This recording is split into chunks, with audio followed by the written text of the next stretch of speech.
Itu mudah ya.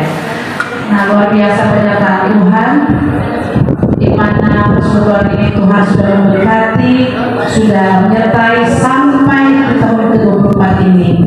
Itu tidak mudah, saya tidak mudah, tapi bersama dengan Tuhan Yesus semua dapat dilalui, semua dapat kita jalani. Amin. Kalau bukan karena Tuhan, PDI ini mungkin tidak sampai 2024, tapi karena Tuhan menyertai sampai pada saat ini, dan sampai Tuhan datang kedua kali Tuhan memberkati PDI. Amin. Puji Tuhan, mari kita bersyukur kepada Tuhan karena Tuhan Yesus baik. Mari angkat hati kita jangan malu. Terima kasih banyak Yesus. Aku bersyukur kepada Tuhan karena Tuhan Yesus.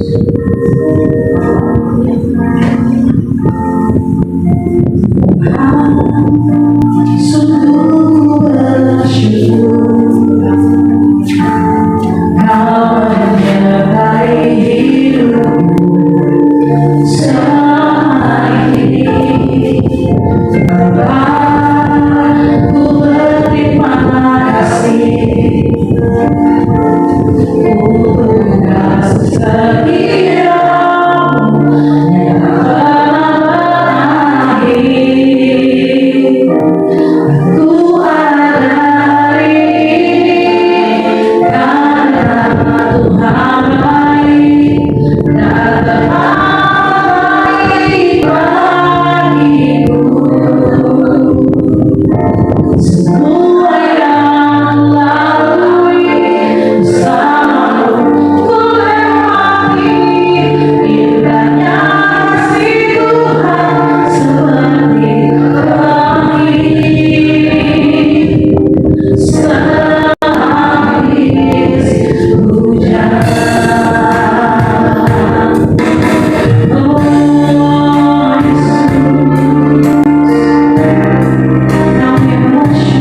alami bersama dengan Tuhan Yesus semuanya kan? Beres. Nah, kita akan berdoa. Oh ya.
Kita memuji Tuhan gara kita capek ya. Kita jalan-jalan di mall udah 1, 2, 3 jam kita berasa. Apalagi kita memuji Tuhan, amin. Haleluya. Karena kita memuji Tuhan yang luar biasa, sumber segala-galanya dalam hidup kita. Haleluya. Kita akan masuk ke dalam ini. Terima kasih banyak Tuhan Yesus. Kami tahu Tuhan melakukan setiap rencana yang terbaik di waktu yang tepat dalam hidup kami. Dan biarlah setiap rencana yang terjadi bukan sesuai dengan waktu kami, tapi biarlah semua itu terjadi dalam waktu yang kami. Terima kasih.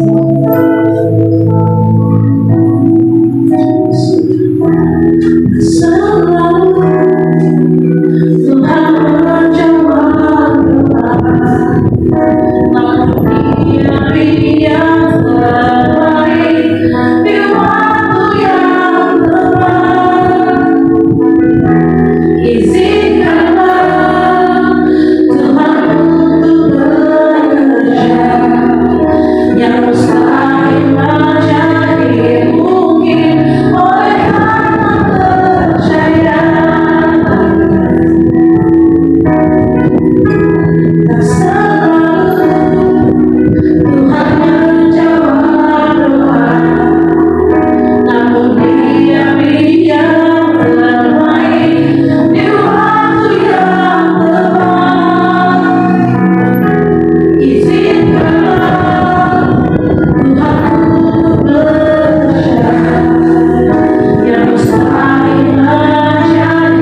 Syukur atas berdirinya persekutuan oikumene di tempat ini ya Bapak. Selama 24 tahun Tuhan menyertai persekutuan doa ini.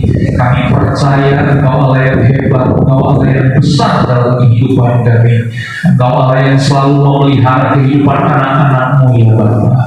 Oleh sebab itu dengan apakah kami balas semua kebaikan-kebaikan Tuhan selain dengan pujian dan penyembahan kami kepada Engkau ya Tuhan. Biar Engkau Allah yang bertahta di atas puji-pujian dan ucapan syukur umat-Mu ya Tuhan. Sebentar kami mau dengar firman Tuhan. Berfirmanlah buat setiap kami. Biar firman-Mu menjadi pewahyuan dalam kehidupan kami. Sehingga firman-Mu yang mengajar kami, mendidik kami, menuntun kami. Bahkan kami percaya selesai daripada ibadah ucapan syukur ini, firman-Mu yang akan senantiasa mengubahkan kehidupan kami. Urapi mulut bibir hamba-Mu ini ya Bapa, biar apa yang keluar dari mulut bibir hamba-Mu bukan hikmat manusia, tapi hikmat yang berasal daripada Tuhan. Hanya di dalam nama Tuhan kami Yesus Kristus, setiap kita yang percaya dan siap diberkati dengan peran firman Tuhan, sama-sama kita katakan amin. Berikan tepuk tangan yang paling meriah buat Tuhan kita Yesus Kristus. Silakan duduk Bapak Ibu, saudaraku terkasih dalam Tuhan. Shalom semua. Bagaimana kabarnya Bapak Ibu? Saya berharap semua dalam keadaan baik-baik saja. Saya melihat ada beberapa di antara saudara yang sedang berjalan dalam lembah kekelaman ini. Tapi saya juga melihat ada beberapa di antara saudara berjalan di bukit-bukit yang berbunga. Tapi apapun musimnya Bapak Ibu, saya percaya ya Allah selalu baik dalam hidup kita. Amin. Sebelumnya saya mau minta maaf dulu nih Bapak Ibu ya. Bulan April kemarin saya harusnya melayani di mes evaluasi ini Bapak Ibu, tapi karena ada satu dan lain hal akhirnya saya harus menggantikan dengan Bapak Pendeta Adi Suryata Iga Bapak Ibu ya. Itu sebabnya saya minta maaf dulu Bapak Ibu. Oleh sebab itu saya khususkan hari ini untuk bisa hadir berjumpa dengan Bapak Ibu, karena saya ingat terakhir kali saya datang kemari itu kayaknya sebelum pandemi itu udah ribuan tahun yang lalu ya. Buat Bapak Ibu yang belum kenal dengan saya, perkenalkan nama saya Dieter Nicholas. Jadi saya punya istri satu, saya punya anak baru satu ya. Saya tinggal nggak jauh dari sini, Bapak Ibu. Saya tinggal di daerah Harmoni, Jakarta Pusat, Bapak Ibu. Gereja saya juga nggak jauh dari tempat tinggal, Bapak Ibu. Gereja saya baru berusia, ini baru masuk tahun ketiga, Bapak Ibu ya. Ini jauh banget nih dengan ya persekutuan Oikumene Mespatu udah 24 tahun, Bapak Ibu. Biasanya tuh usia 24 tahun tuh ya orang sudah mulai menjelang dewasa, Bapak Ibu. Biasanya lebih kuat, lebih tangguh dalam menghadapi apapun persoalannya, Bapak Ibu. Ya, tapi di tengah-tengah persoalan kita, Bapak Ibu, saya percaya ada anugerah Tuhan yang luar biasa dalam hidup kita. Ada amin? Kalau hari ini Bapak Ibu suka judul firman Tuhan, saya berikan judul rekayasa ilahi. Katakan sama-sama, rekayasa ilahi. Saudara pernah jalan-jalan ke puncak? Bapak Ibu pernah jalan-jalan ke puncak ya? Ya, biasanya di puncak tuh Bapak Ibu ya, apalagi hari-hari liburan Bapak Ibu, itu macetnya luar biasa Bapak Ibu.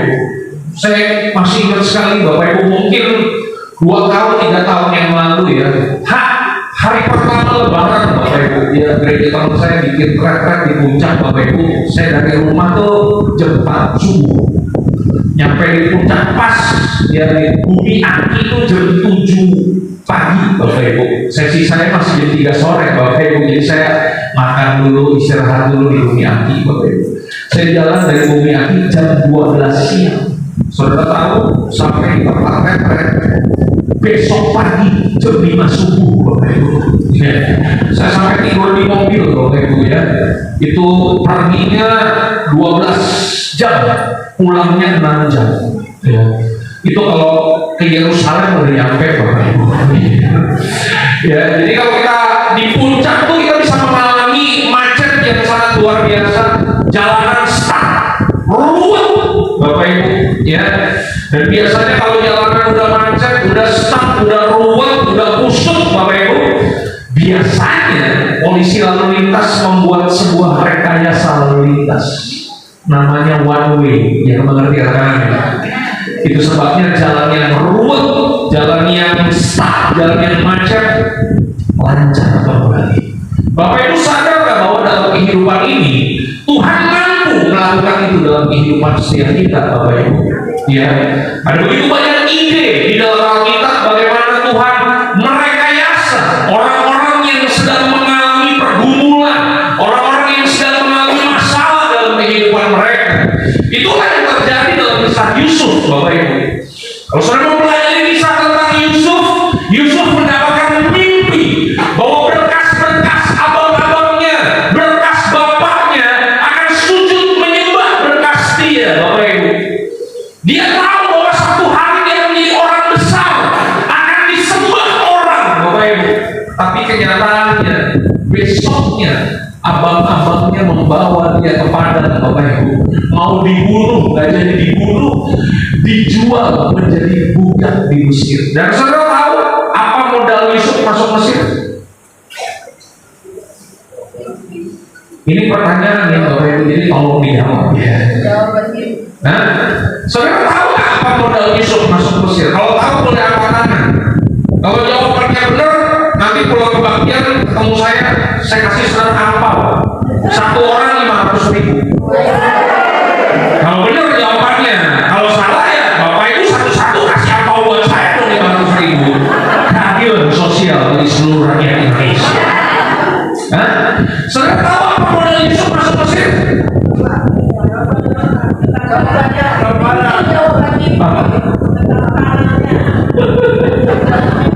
Bapak ini tolong nanti pulang ditahan. Bapak ini utang sama saya 500.000. Saudara mau tahu nggak apa modal Yusuf masuk Mesir? Mau tahu nggak? Nggak, kalau nggak mau tahu saya nggak kasih tahu. Mau tahu aja atau mau tahu apa? Kasih tahu ya? Kasih tahu dong. Udah pegang nih soalnya. Modal Yusuf masuk Mesir cuma 1. Namanya cawat. Do you know cawat? CD nggak tahu ya. Kolor. Do you know kolor? Saudara pernah lihat patung Yesus di atas kayu salib? Pakai apa Yesus? Pakai cawat itu. Ya kan? Karena budak di zaman itu nggak boleh pakai jubah, Bapak Ibu. Budak di zaman itu pakaiannya apa? Cawat. Jadi modal Yusuf masuk Mesir itu cuma cawat.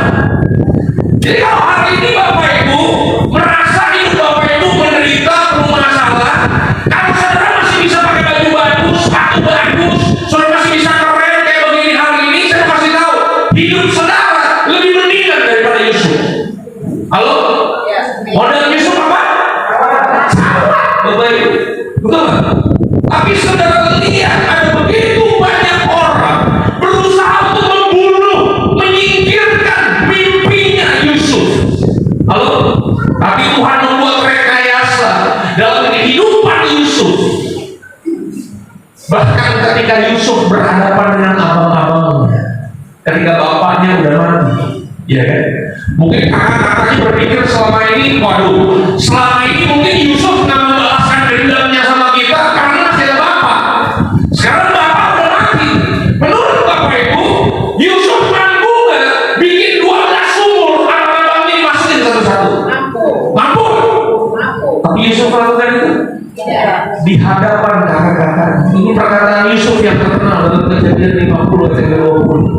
Yusuf berkata, kalian boleh perkarakan yang jahat terhadap aku, tapi Allah perkarakannya untuk kebaikan, untuk memelihara sebuah bangsa yang mengerti berikan tepuk tangan yang paling meriah buat Tuhan kita Yesus Kristus. Ada amin Bapak Ibu? Ya mungkin kita menderita, mungkin ada orang-orang yang mau melihat kita menderita sehingga hidup kita penuh dengan masalah. Tapi saya kasih tahu, orang boleh jahat sama saudara, tapi Allah akan perkarakannya untuk kebaikan dalam kehidupan saudara. Yang mengerti katakan haleluya. Ada amin Bapak Ibu? Siap belajar firman Tuhan? Roma 8 ayat yang ke-28. Haleluya. Ini ayat terkenal ya Bapak Ibu ya. Kalau saudara sudah bertobat lama, saudara pasti hafal ayat firman Tuhan ini. Masih ingat? Roma 8 ayat 28. Nah, saudara bertobat sudah lama. Kecuali baru semalam bertobatnya, nggak tahu masih. Tapi kalau bertobat udah lama masih tahu. Kita tahu sekarang bahwa Allah turut bekerja. Katakan sama-sama turut bekerja. Kata turut bekerja dalam bahasa Yunani dengan kata sunagio. Katakan sama-sama sunagio. Sunagio itu artinya Tuhan bukan hanya sekedar bekerja, tapi punya pengertian begini: Allah dengan segenap kemampuannya, Allah dengan segenap kekuatannya, Dia mengerjakan sesuatu dalam kehidupan saudara untuk mendatangkan kebaikan. Katakan sama-sama kebaikan. Kata kebaikan dalam bahasa Yunani dengan kata agathos. Agathos itu bukan hanya sekedar ingin membuat hidup saudara jauh lebih baik, tapi agathos punya pengertian begini: Tuhan Allah dengan segenap kekuatannya, dengan segenap kemampuannya, Dia mau mengangkat kehidupan saudara dari lumpur dan menempatkan saudara di tempat yang terhormat. Yang mengerti katakan amin. Itulah yang Tuhan kerjakan dalam kehidupan saya Bapak Ibu. Kalau saudara tahu ya, hidup saya 25 tahun yang lalu atau 27 tahun yang lalu buat seorang pecandu narkoba ya Bapak Ibu. Ya, jangankan orang lain Bapak Ibu, orang tua saya membuang saya.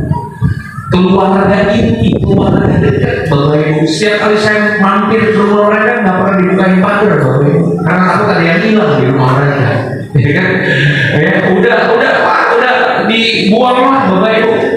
Tapi lihat Bapak Ibu, bagaimana Tuhan dengan segenap kekuatannya, dengan segenap kemampuannya mengangkat saya dari comberan Bapak Ibu. Tuhan tempatkan saya di tempat yang terhormat, sehingga hari ini saya bisa berdiri di hadapan saudara di mimbar yang kudus ini, sampaikan firman Tuhan. Yang mengerti katakan kalau Tuhan bisa kerjakan itu dalam hidup saya percaya Tuhan yang sama juga mampu mengerjakannya dalam kehidupan saudara. Yang mengerti katakan haleluya. Apakah ide ini cuma ada dalam perjanjian baru? Bagaimana dengan perjanjian lama? Kita buka kitab kita, pengkhotbah khotbah 9 ayat yang ke-11. Saudara suka baca kitab khotbah kan? Nggak suka ya? Memang Pak Pendeta, kalau kita baca kitab khotbah tuh harapan kita yang tadinya hidup langsung mati. Karena kita pengkhotbah selalu berkata segala sesuatu sia-sia, dan gitu ya Bapak Ibu ya. Tapi kalau saudara baca kitab pengkhotbah sampai habis itu pasal 11, mutiara kebenaran itu dahsyat luar biasa. Karena saudara tahu nggak siapa yang menulis kitab pengkhotbah? Yang menulis kitab pengkhotbah itu raja terhebat yang pernah ada di muka bumi ini. Namanya siapa? Salomo. Katakan sama-sama Salomo. Saudara pernah baca di tentang Salomo? Saya mau kasih tahu bapak-bapak nih, kenikmatan duniawi mana yang Salomo pernah coba? Semua dia pernah coba. Saudara tahu nggak istrinya Salomo berapa? Hah? Waduh, istrinya 700. Katakan saja 700. Belum lagi ditambah butiknya 300. Total berapa? Katakan sebelah kanan sebelah kiri. Seceng. Berapa istrinya? 1000. Saudara bisa membayangkan kita punya istri 1000. Coba bapak-bapak di tempat ini bayangin lah istri 1000. Itu saya sudah menghitung Pak. Kalau Salomo menggilir istrinya 1 hari 1, berarti 3,5 tahun kemudian baru ketemu istri yang pertama. Jadi kangen sama istri yang pertama berapa lama? Ya kalau Salomo menggilir istrinya 1 hari 3, saya nggak tahu berapa saset kubu bagi saya mesti istri. Dahsyat Salomo. Benar nggak Bapak Ibu? Hah? Luar biasa Salomo. Saudara, ini bukan raja yang penuh dengan hikmat Bapak Ibu. Hikmatnya udah luar biasa, tapi kayanya luar biasa. Saya mau nanya nih sama Bapak Ibu di tempat ini, saudara pernah ketemu orang kaya nggak? Yang menurut saudara paling kaya lah, pernah nggak ketemu? Pernah ketemu nggak? Siapa? Saudara kalau ketemu orang kaya nih, saudara mampir ke rumahnya, lihat kekayaannya. Saya mau nanya, ada yang pernah pingsan nggak lihat kekayaan gua? Nggak pernah. Saya mau kasih tahu, berarti itu orang belum kaya. Benar? Alkitab mencatat ada ratu dari negeri Sheba. Katakan sama-sama, ratu. Ini bukan gembel, siapa? Ratu dari negeri Sheba. Terbiasa dengan kemewahan, tinggal di istana. Satu hari ratu dari negeri Sheba, dia penasaran dengan hikmatnya Salomo, dia penasaran dengan kekayaannya Salomo. Maka ratu dari negeri Sheba bersama dengan rombongannya, mereka mau lihat istananya Salomo. Alkitab mencatat ratu dari negeri Sheba sampai istananya Salomo, lihat kekayaan Salomo. Alkitab dalam terjemahan bahasa Inggris berkata, itu ratu hampir putus nafas. Ratu aja lihat kekayaan Salomo mau pingsan. Berarti Salomo bukan sekedar kaya. Orang Manado bilang kaya. Katakan sama-sama kaya.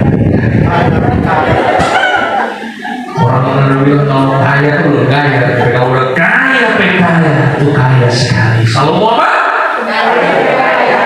Dalam hikmatnya, dalam pencapaian dunia ini, dia memberikan pesan kepada kita di dalam Pengkhotbah 9 ayat yang ke-11. Kita baca sama-sama. Udah dapat semua? Pengkhotbah 9 ayat yang ke-11. Demikianlah firman Tuhan. 1, 2, 3. Lagi aku melihat di bawah matahari. Ini kata-katanya Salomo keren sih. Lagi aku melihat di bawah matahari. Waktu pertama kali saya baca ayat firman Tuhan ini, Saya nggak ingat Yesus. Yang saya ingat Ari Lasso mengejar matahari. Ya kan? Lagi apa katanya? Aku melihat di bawah matahari bahwa kemenangan perlombaan bukan untuk yang cepat. Kemenangan perlombaan bukan untuk yang cepat. Saudara pernah lihat orang balap karung nggak waktu 17 Agustus? Pernah lihat? Yang menang yang mana? Yang cepat. Halo? Tapi Alkitab berkata kemenangan perlombaan bukan untuk yang cepat. Pak, sorry Pak, nama siapa? Pak Yopi. Bapak Ibu, tolong dijawab ya. Kalau Pak Yopi, kita adu lari sama orang tercepat di dunia ini namanya Usain Bolt. Saudara pegang Pak Yopi apa Usain Bolt? Hah? Saya tetap pegang Pak Yopi karena saya percaya firman Tuhan. Kemenangan perlombaan bukan untuk yang cepat. Halo, Pak Yopi bisa menang, Bapak Ibu. Firman Tuhan yang katakan. Alkitab katakan apa lagi? Keunggulan perjuangan bukan untuk yang kuat. Kalau Pak Yopi kita adu tinju sama Mike Tyson, saudara pegang siapa? Saya tetap pegang Pak Yopi karena saya tetap percaya firman Tuhan. Keunggulan perjuangan bukan untuk yang kuat, Bapak Ibu. Kemudian kalau kita katakan apa lagi? Juga roti bukan untuk yang berhikmat. Perhatikan baik. Kekayaan bukan untuk yang cerdas. Saudara boleh cerdas, saudara boleh pintar, gelar saudara boleh master, doktor, belum tentu bisa kaya. Halo? Saya punya banyak teman yang dokter-dokter teologi, Bapak Ibu nggak kaya, Bapak Ibu. Halo? Tapi saya lihat Bapak Ibu dalam hidup ini ada orang-orang yang cuma lulusan SMP, ya ampun kayanya luar biasa. Bahkan yang S2, S3 kerja sama dia, Bapak Ibu. Halo? Betul nggak Bapak Ibu? Kemudian kalau kita katakan apa lagi? Karunia bukan untuk yang cerdik-cerdik. Kenapa bisa begitu? Karena kita katakan begini, karena waktu dan nasib dialami mereka semua. Katakan sama-sama, waktu dan nasib dialami semua manusia. Ya, kalau saudara mau pelajari Alkitab, ada Alkitab namanya Alkitab Septuaginta. Alkitab Septuaginta atau Alkitab bahasa Ibrani yang diterjemahkan ke bahasa Yunani, Bapak Ibu. Alkitab Septuaginta menerjemahkan kata waktu dan nasib dengan dua kata, kronos dan kairos. Katakan sama-sama kronos. Katakan sama-sama kairos. Kalau saudara mau belajar teologi, saudara akan mengerti bahwa ada 3 jenis waktu dalam bahasa Yunani. Yang pertama waktunya Tuhan. Waktunya Tuhan apa? Apa? Waktunya Tuhan apa? Waktunya Tuhan bukan kairos. Dengar baik-baik. Waktunya Tuhan itu namanya aion neos. Katakan aion neos. Saudara pernah pergi ke BSD? Ada mall gede di BSD. Namanya apa? Nah, tulisannya kayak begitu. Aion neos. Oke? Waktunya Tuhan itu kekal. Waktunya Tuhan itu nggak ada besok, nggak ada kemarin. Waktunya Tuhan selalu hari ini. Jadi kapan waktu terbaik saudara bertobat? Waktunya Tuhan kapan? Sekarang. Kapan waktunya Tuhan yang terbaik saudara melayani? Waktunya Tuhan kapan? Sekarang. Kekal. Dia alfa dan dia omega. Kata yang kedua adalah waktunya manusia. Waktunya manusia adalah kronos. Kata sama kronos. Dari kata kronos kita dapat kata kronologi. Oke? Kronologi itu apa? Urutan waktu manusia. Manusia ini terpenjara dengan waktu. Manusia nggak bisa keluar dengan waktu. Oke? Makanya kalau saudara pergi ke kuburan, ada batu nisan, ada tahun lahirnya, ada tahun kematiannya. Kenapa? Waktu manusia terbatas, Bapak Ibu. Waktunya Tuhan apa? Aion. Oke?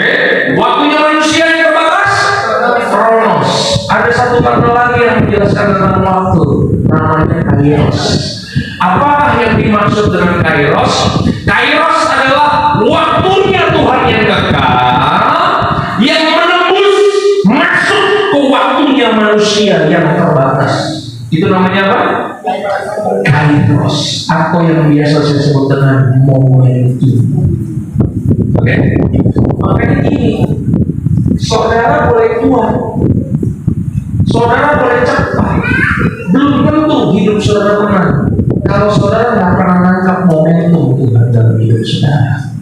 Makanya dalam hidup ini nggak ada yang bisa kita sombongin, Bapak Ibu. Hidup ini semua karena anugerah Tuhan. Betul nggak Bapak Ibu? Saudara bisa sehat, saudara bisa menjalani kehidupan ini, saudara bisa happy dalam kehidupan itu semua karena anugerah Tuhan. Sekalipun mungkin kita nggak kaya-kaya amat, sekalipun kita nggak pintar-pintar amat, saya juga nggak pintar-pintar amat, Bapak Ibu. Halo, mana roh Bapak Ibu? Sekolah nggak pernah lulus saya, Bapak Ibu. Betul nggak? Saya bisa begini, semua karena anugerah Tuhan. Nah, kata momentum dalam bahasa Ibrani dipakai kata ini. Ini saya mau khotbah ini, Bapak Ibu. Bahasa Ibrani dipakai kata kara. Apa? Katakan sama-sama. Q A R A H. Apa? Apakah yang dimaksud dengan kara? Kara adalah, dengar baik-baik Bapak Ibu ya. Saya tahu Bapak Ibu itu centong nasi udah ada di situ. Kita pada lapar, tergoda dengan itu. Bisa konsentrasi sedikit? Hah? Apa yang dimaksud dengan kara? Dengar baik-baik. Kara adalah rekayasa ilahi yang Tuhan buat dalam anugerahnya, supaya saudara dan saya kita berjumpa dengan orang yang tepat, di waktu yang tepat, di tempat yang tepat, supaya kita mengalami pengalaman rohani yang tepat dalam hidup kita. Ada amin?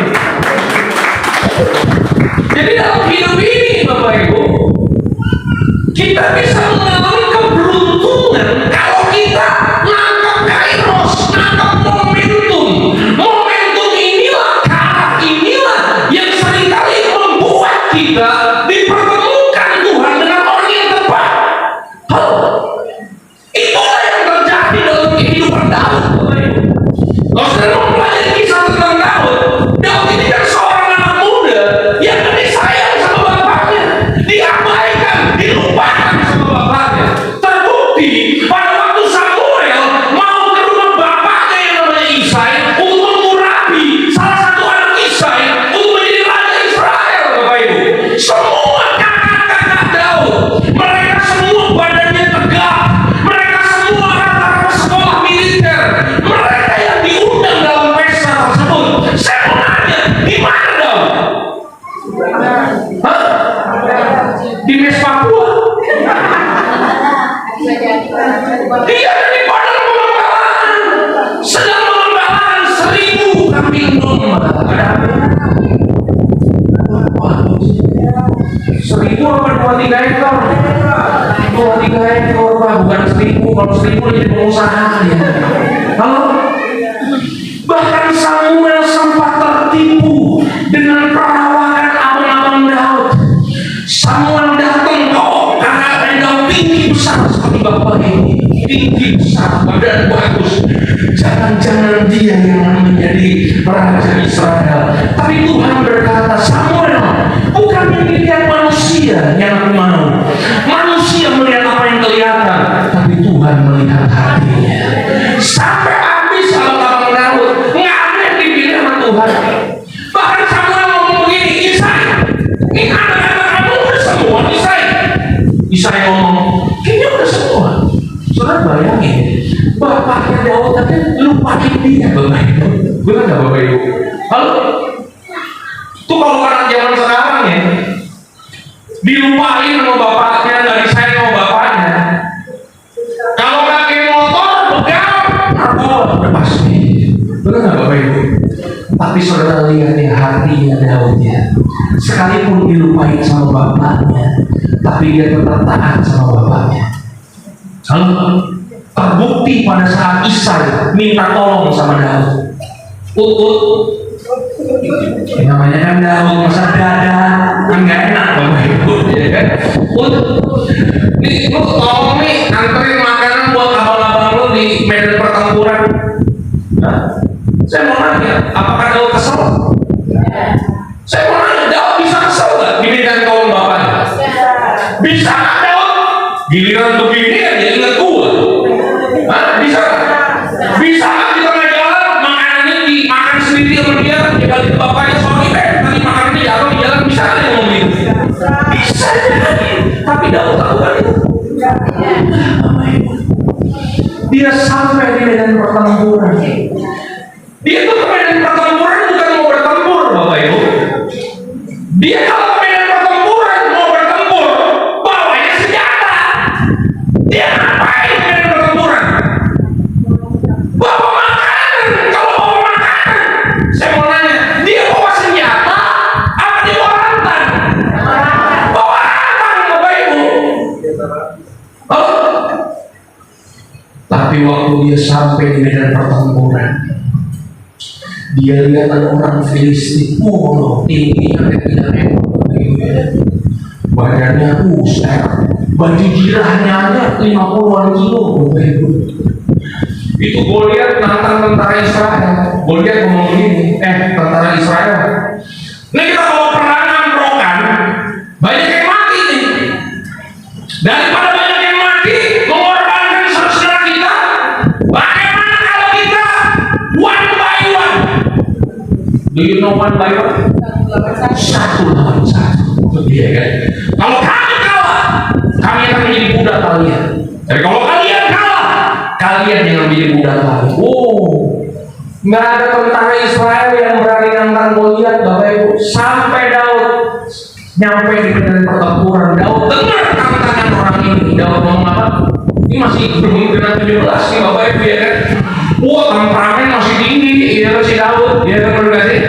Daud ngomong begini, siapakah orang yang tidak bersunat ini yang berani menantang tentara Allah yang hidup? Sedang orang-orang pada heran, Bapak Ibu. Jangankan orang-orang, Raja Saul aja heran, ini anak Sekia dari mana? Ya, masih muda, ya. Makanya Saul kasih baju jirahnya. Masalahnya baju jirahnya oversize. Ini masalah, Bapak Ibu, ya. Kalau zaman sekarang pakai kaos oversize kan keren, Bapak Ibu, ya. Ini pakai baju jirah oversize gimana mau perang? Itu sebabnya dengan umpan yang biasa dia bawa, dengan 5 batu kali biasa, dia masuk ke dalam pertempuran. Singkat cerita, Daud mengalahkan Goliat dengan luar biasa. Waktu Daud masuk ibu kota Yerusalem, Daud disambut dengan luar biasa, dan wanita-wanita Israel punya yel-yel yang luar biasa. Yel-yelnya apa?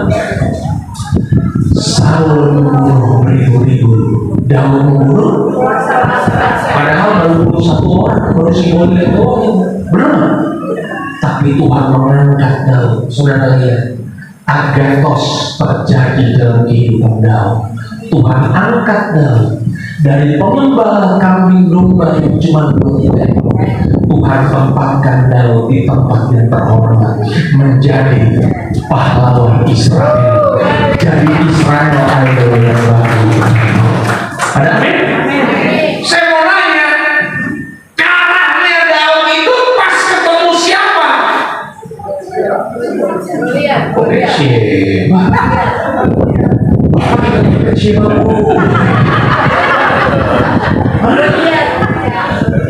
Saya ulang apa-apa. Saya pendeta sadar. Saya ulang. Kalah itu apa? Rekayasa ilahi yang Tuhan buat dalam anugerahnya supaya saudara dan saya kita ketemu dengan orang yang tepat. Berarti kalahnya Daud sehingga Daud diangkat jadi pahlawan. Ketika Daud ketemu siapa? Goliat, bukan konglomerat. Kita kan maunya ketemu konglomerat. Halo?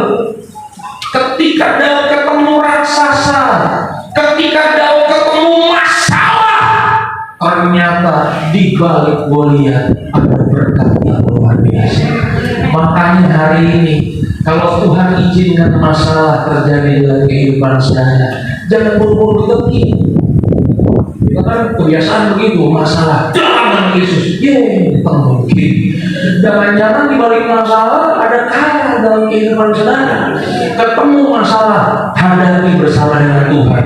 Asal ada Tuhan Yesus, selalu manusia. Tadi lagu ini tuh nyanyi gitu ya kan? Hah? Lagu ini enak mesti bertahun-tahun. Apa? Beres kabeh. Wah, gak kurang aja nih. Amin. Kalau ada masalah jangan ditepi. Ada masalah nih, hadapi bersama dengan Tuhan. Saudara punya masalah, coba lihat samping kanan saja. Lihat wajahnya. Iya, wajah penuh masalah. Coba saudara lihat wajah saya. Menurut saudara kira-kira saya punya masalah? Pendeta nih, hamba Tuhan punya masalah. Sama masalahnya sama saudara juga. Halo? Mobil saya juga pakai Petra, Bapak Ibu, naik jadi 16.000 sana. Iya kan, benar? Bensin naik, kebutuhan pokok naik. Saudara pikir saya makan bubur? Saya juga makan nasi, Bapak Ibu. Iya kan? Sama kita menderitanya, tapi semenderita-menderitanya kita percaya pada rekayasa ilahi yang Tuhan buat dalam kehidupan kita, memperlancar kehidupan kita. Amin. Saya kasih contoh terakhir. Katakan terakhir. Karena ada beberapa di antara saudara yang saya lihat sudah mulai pegang-pegang perut. Itu terakhir. Iya kan? Saudara pernah baca kisah tentang Ruth? Ruth? Pernah ya? Di sini ada nggak ibu Ruth? Oh, ada ya? Hah? Bagi atas? Bisa dipanggil? Katakan sama Ruth. Ini saya kasih konteks ceritanya dulu biar saudara bisa masuk enak ya? Boleh nggak? Boleh kan? Jadi ada pasangan suami istri nih, Elimelek dan Naomi. Elimelek dan Naomi, mereka punya dua anak laki-laki, namanya Mahlon dan Kilion. Oke? Mereka tinggal di sebuah kota yang luar biasa, namanya Bethlehem. Apa? Saudara tahu apa artinya Bethlehem? Rumah roti. Rumah roti. Oke? Mereka tinggal di Bethlehem. Mereka tinggal di rumah roti. Masalahnya, mereka nggak punya roti. Saudara tahu kenapa nggak punya roti? Nggak ada gandumnya. Kenapa nggak ada gandumnya? Karena tanahnya kering dan keras. Bapak Ibu, mereka tanam benih, nggak tumbuh sama sekali. Mereka mengalami krisis, mengalami kekeringan. Mereka mengalami masa-masa paceklik dalam hidup mereka. Makanya hari ini saya kasih tahu, krisis buat saudara dan saya biasa. Halo? Orang yang tinggal di rumah roti aja bisa nggak punya roti, Pak? Oh, karena mereka mengalami krisis, maka apa yang terjadi? Keluarga ini kemudian memutuskan untuk pindah ke sebuah kota namanya Moab. Mereka pindah, mereka mau ketemu harapan yang baru. Mereka mencari kesempatan yang baru dalam kehidupan mereka. Di Moab anak mereka dapat istri, Naomi dan Elimelek dapat mantu. Yang pertama namanya Orpa, yang kedua namanya Ruth. Begitu mereka sampai di Moab, bukan kesempatan yang baru yang datang, bukan harapan baru yang datang, malah petaka datang bertubi-tubi. Yang pertama, istri suaminya Naomi namanya Elimelek meninggal dunia. Belum habis lakinya mati, Bapak Ibu, dua anak laki-lakinya juga mati, Bapak Ibu. Yang tersisa 3 janda di dalam rumah. Karena sama 3 janda. Saya ingat tuh kayak Bung Nahoe pernah nulis buku 3 janda dalam rumah tuh. Ya kan? Itu kisah tentang Naomi, Ruth dan Orpa. Nah, Naomi ini ditinggal si Elimelek, nggak ditinggal warisan, Bapak Ibu. Jadi ini janda kismin. Karena sama kismin. Do you know miskin? Miskin kuadrat itu. Halo. Karena janda miskin.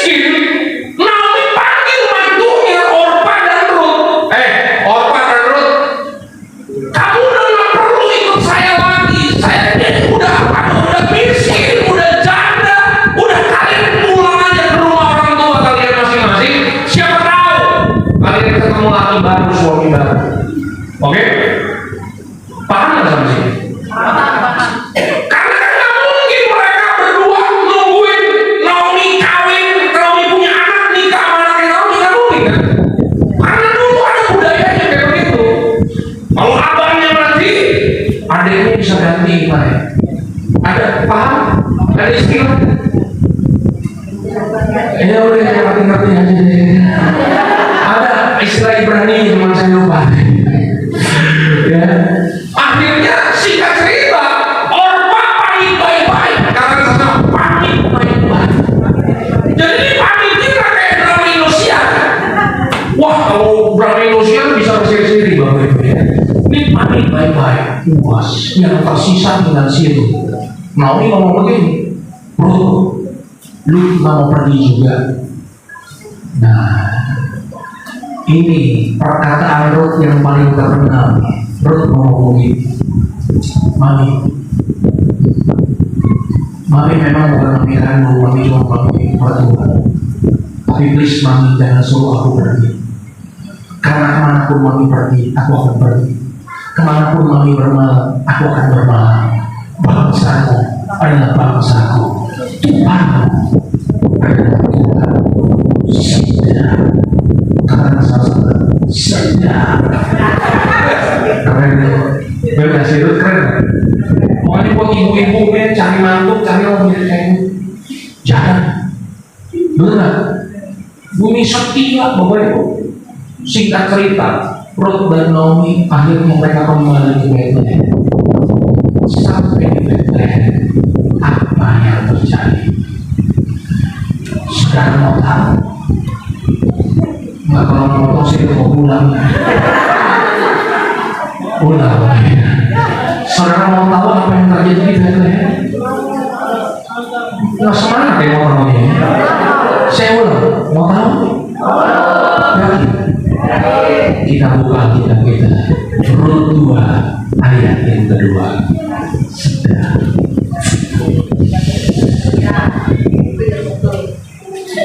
Kita baca Rut 2 ayat yang kedua. Ya, saudara cari kitab Rut di Perjanjian Lama, jangan cari di Perjanjian Baru. Saudara cari di Perjanjian Baru sampai Lebaran. Udah dapat semua? Udah ya? Yang bawa handphone buka handphonenya Rut 2 ayat yang kedua. Udah dapat? Kita baca sama-sama. 1, 2, 3. Maka Rut, ulang. Maka Rut, perempuan Moab. Saudara lihat ya, struktur kitab Rut. Di mana nama Rut disebutkan, identitasnya disertai. Maka Rut, perempuan Moab. Katakan sama-sama, perempuan Moab. Saudara tahu apa artinya perempuan Moab? Perempuan Moab tuh kalau zaman sekarang tuh disebut David.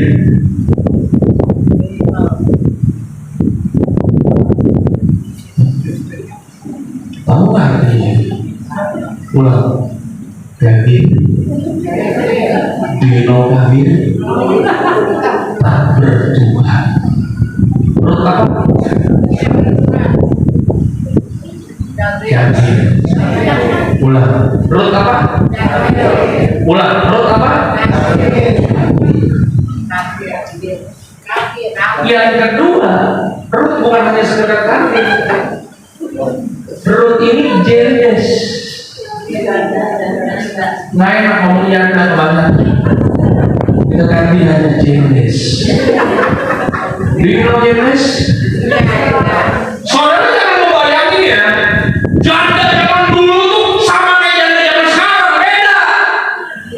Kalau janda zaman sekarang seperti nama selalu terdepan. Masih pada muda-muda udah janda. Janda zaman itu Bapak Ibu, itu warga negara kelas 2. Janda di zaman itu tuh disamakan dengan orang-orang miskin, anak-anak yatim piatu. Halo? Kafir? Jenis. Yang kedua, kismin.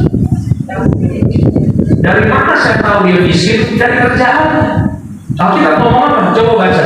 Maka Rut perempuan Moab itu berkata kepada Naomi, apa katanya? Biarkanlah aku pergi ke ladang memungut bulir-bulir jelai di belakang orang yang murah hati kepadaku. Dari pekerjaannya inilah kita tahu bahwa Rut ini miskin. Kenapa? Kalau tadi saudara baca kalau kita di mana ada sebuah hukum Taurat khusus untuk petani gandum. Seorang petani gandum ketika memanen, yang dipegang dan yang dia sambit itulah yang menjadi milik dia. Yang mengerti kata-kata amin. Sedangkan bulir-bulir gandum yang jatuh ke tanah, mereka nggak boleh ambil. Kenapa? Karena itu adalah hak janda-janda. Itu adalah hak orang miskin, anak-anak yatim piatu. Yang mengerti kata-kata amin. Jadi janda, orang miskin, yatim piatu dipiara sama dua hukum Taurat. Yang pertama, hukum. Aneh. Yang kedua, perpuluhan. Jadi dulu janda-janda itu dipiara sama perpuluhan. Mengenai sekarang, kalau perpuluhan kan sekarang pendeta semua. Nggak tahu kenapa perpuluhan. Bingung sih. Karena sebelah kanan seperti itu mereka bingung kenapa ini bingung. Ya, saya belajar firman Tuhan bingung, ini kan gue bisa berubah.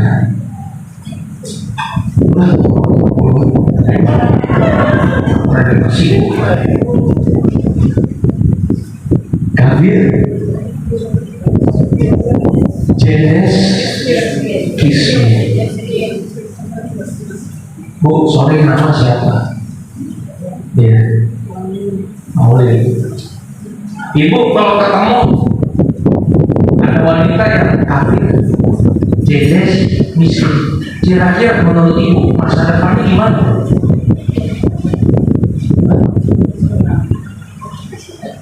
Do you know medicine? Masa depan seorang, benar? Tapi saudara lihat, apakah Rut masa depannya seorang? Rut 2 ayat yang ketiga, kita baca. Rut 2 ayat yang ketiga. Masih kuat bertahan dengan saya? Masih kuat ya? Ada yang ngantuk? Ayo bertobat kalau ada yang ngantuk ya. Baca Rut 2 ayat yang ketiga. 1, 2, 3.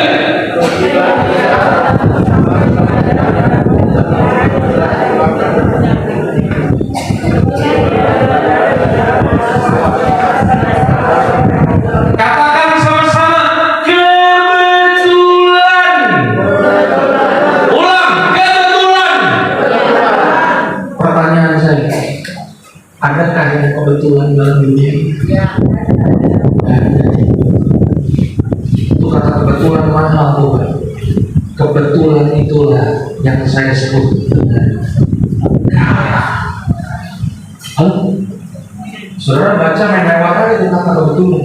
Itu kata mahal Tuhan, kebetulan. Saya mau nanya sama saudara, menurut saudara yang punya ladang gandum di Bethlehem cuma Boas apa banyak orang? Banyak orang yang punya ladang. Alkitab bisa berkata kebetulan Rut ada di tanah milik Boas. Siapa Boas? Orang kaya raya yang murah hati, sedap. Rut ketemu si Boas. Bisa Rut ketemu si Boas. Kaya raya Pak, tapi Boas. Bisa nggak? Hah? Si Boas. Jangan boleh. Habis dipretelin dengan si Boas.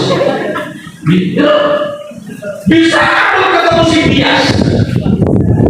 Apalagi jelas lagi masa depannya Bias. Betul.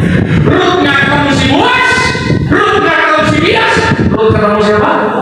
Boas, orang kaya yang murah hati, sedap. Itu saya ngebayangin ke bapak ibu ya. Itu Boas lagi di ladang nih, dia kan lagi mandorin penyakit-penyakitnya. Dia lihat si Rut. Nanya sama penyakit-penyakitnya, bro, itu cewek siapa? Bos nggak tahu itu siapa? Nggak tahu. Itu Ruth. Mantunya Naomi baru pulang dari Moab, bos. Masa bos nggak pernah lihat? Gue pernah dengar sih, tapi gue belum pernah lihat. Gue lihat, boleh juga. Makanya lu nyakit-nyakit jangan kebanyakan lu. Sisain tumpahin di tanah. Biar diambil banyak saja. Iya kan? Itu lu lagi ngambilin gandum bapak ibu di tanah dia set. Wah, mau dibawa pulang nih. Ketemu Boas, dia kan Boas kesenggak amprokan, gandumnya tumpah. Begitu mereka ngambil gandum sama-sama, maka ketemu hati ketemu hati. Polikilah mereka happy. Amin. Makanya buat ibu-ibu di sini saya kasih tahu, jangan kebanyakan nonton Korea. Alkitab lebih romantis daripada film Korea. Yang mengerti berikan tepuk tangan yang paling meriah. Amin. Singkat cerita, Ruth dinikahi oleh Boas. Saudara lihat ya, Kavina, Jebes, Kismi. Tuhan angkat kehidupan Ruth. Tuhan kasih tempat yang terhormat. Bahkan nama Ruth dijadikan kitab di dalam perjanjian lama. Menurut saudara, kira-kira kisah Ruth apakah berakhir cuma sampai di kitab Ruth? Saudara baca nanti Matius 1 ayat yang pertama. Nama Ruth masuk dalam silsilah Tuhan Yesus. Saya masih tahu Bapak ini ya. Silsilah buat orang Yahudi itu gak main-main. Makanya jangan tinggalkan kepercayaan saudara kepada Yesus. Kenapa? Silsilahnya jelas. Halo? Benar? Dan orang Yahudi itu tidak memandang. Jadi wanita itu gak direktur mereka. Gak direktur tuh ya? Gak diperhitungkan wanita tuh. Ya, jadi kayak orang Medan di dalam Batak. Hah? Yang kedua, Ruth ini bukan perempuan biasa. Ruth ini perempuan Moab. Saudara tahu nggak? Tuhan itu paling benci sama Moab. Saudara tahu kenapa? Yang tahu angkat tangannya. Ini kalau benar jawabannya ini 1 juta maunya. Kalau benar, kalau salah mesti kasih saya 1 juta. Berani? Mau tahu nggak kenapa Tuhan benci orang Moab?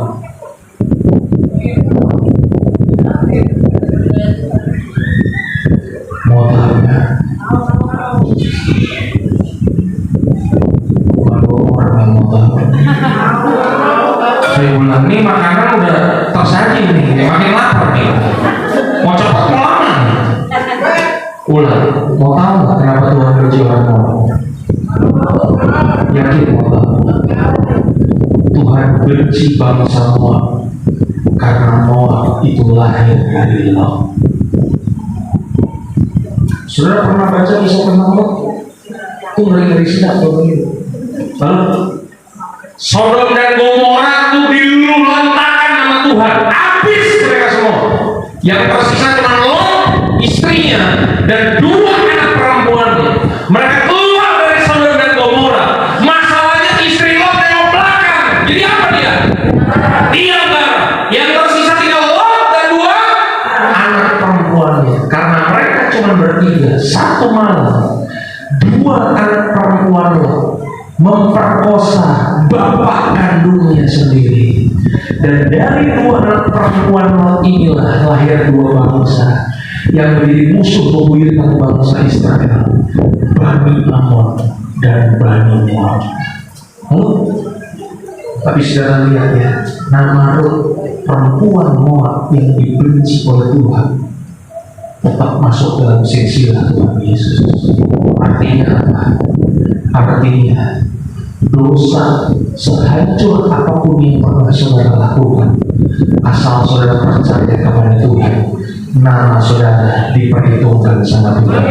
Selamat mengalami kalah dalam kehidupan saudara. Selamat mengalami kemenangan di ulang tahun yang 24. Tuhan Yesus memberkati Bapak Ibu sampai keturunan dan God bless you all. Haleluya.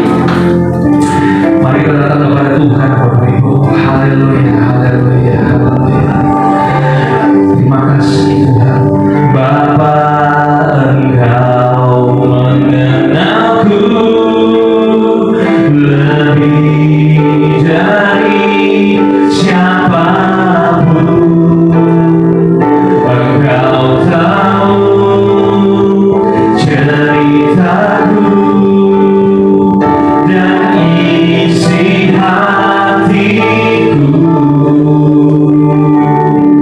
Tak peduli masa lalu, Engkau tetap memilihku.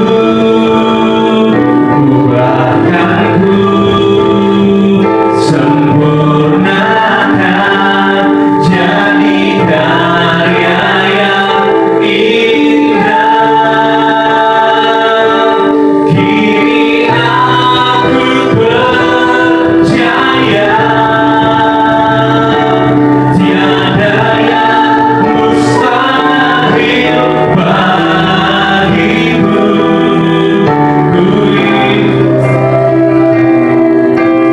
Kuatkanku,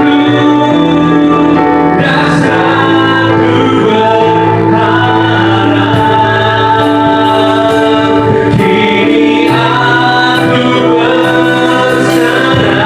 Kini aku berserah pada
ajaranmu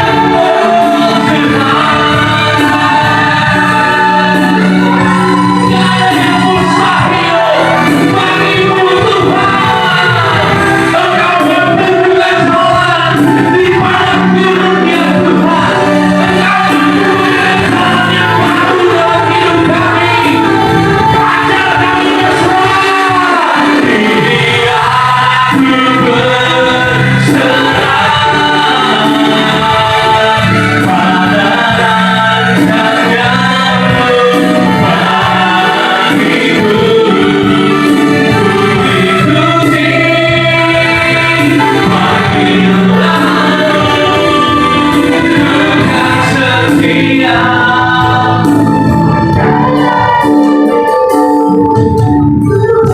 Saudara boleh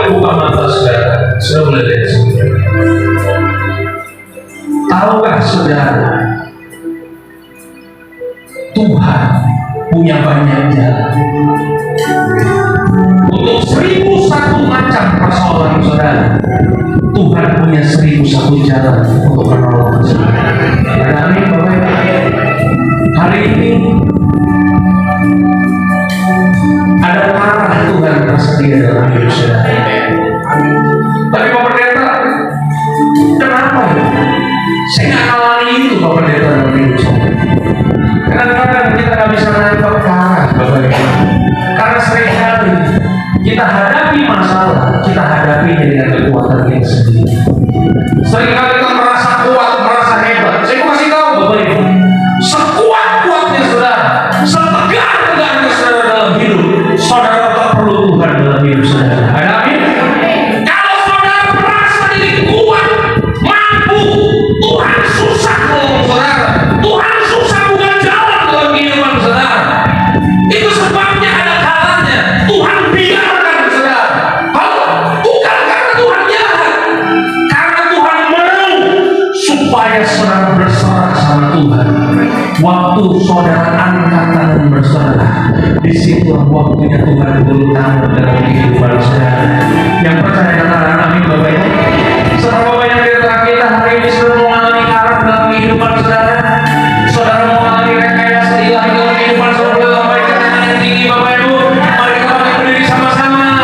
Kini aku percaya, oh Tuhan, tiada yang mustahil bagimu.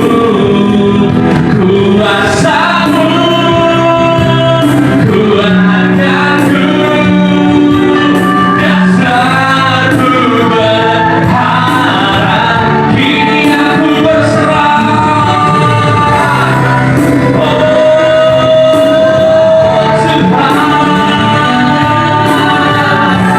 Rancanganmu Tuhan, rancanganmu yang terbaik. Oh,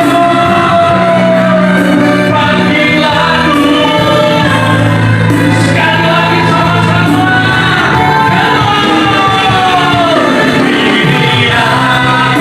Ini aku percaya,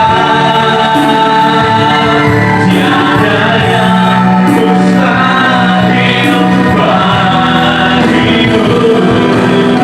Kuasamu, kuatkanku, dasarku berharap. Oh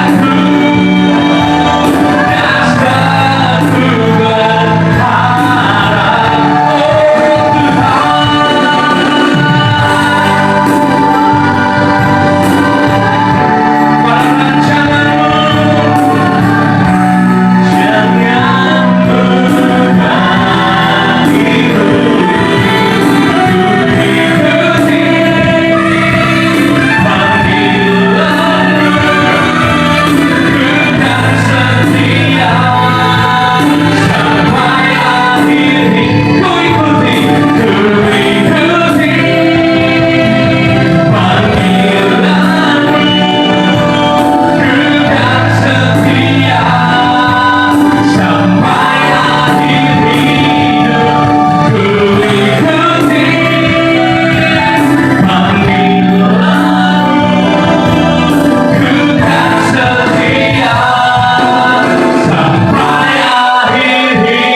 jangan mengganggu.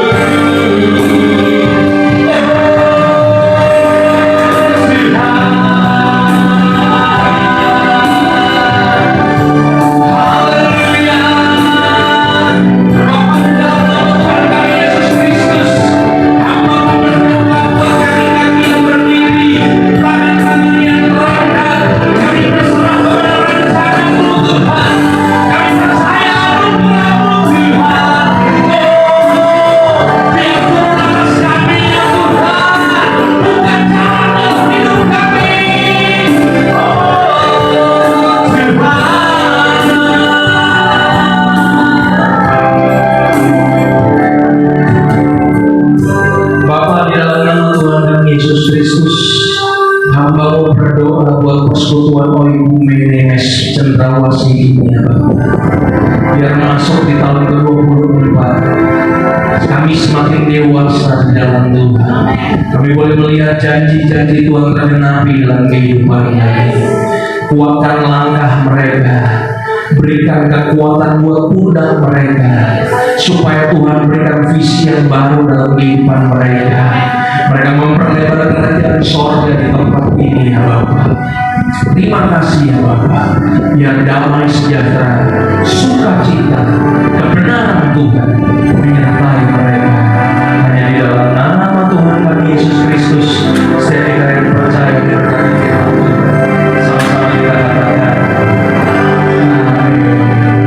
God bless you Bapak Ibu, Tuhan memberkati. Silakan didoakan Tuhan.